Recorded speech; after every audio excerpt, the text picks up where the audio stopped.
hello, I'm Angelica Mitra. I'm from Marawi, Lipa City, proud Batangueña. Naniniwala kasi ako na pag merong isang learned sa law, the lawyer sa isang komunidad, like barangay level, city level, lalawigan level, it would be very much helpful para yung justice system maging mas accessible. Kasi di ba, I believe na every people, through all walks of life, even those, yung most yung mga vulnerable, na kailangan merong mag-enlighten sa kanila and mag-spread ng awareness, ano ba ang karapatan nila. And pag may karapatan ako, paano ko ba i-exercise ang karapatang ito? Pag ba na-violate ito, paano ba ako makakakuha ng legal remedies?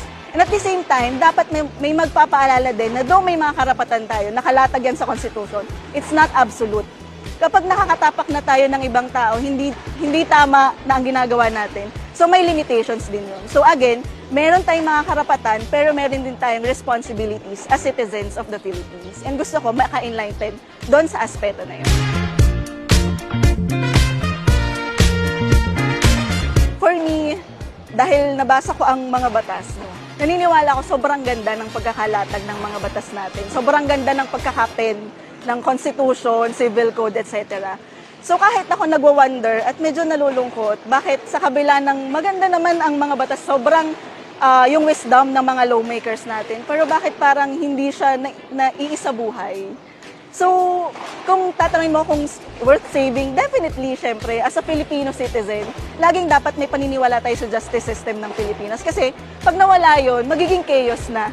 Di ba? Wala nang organization, wala nang order dito sa bansa natin. So, I think ngayon is baka na may misinterpret lang ng marami ang batas or parang nakakaisip sila ng ways to circumvent yung maganda naman na batas. Pero I hope in the future, lahat tayo is maniliwanagan kung ano ba talagang sinasabi nito, matuto tayong sumunod kung ano ba talaga ito at magbaliin kung ano ba ang dapat.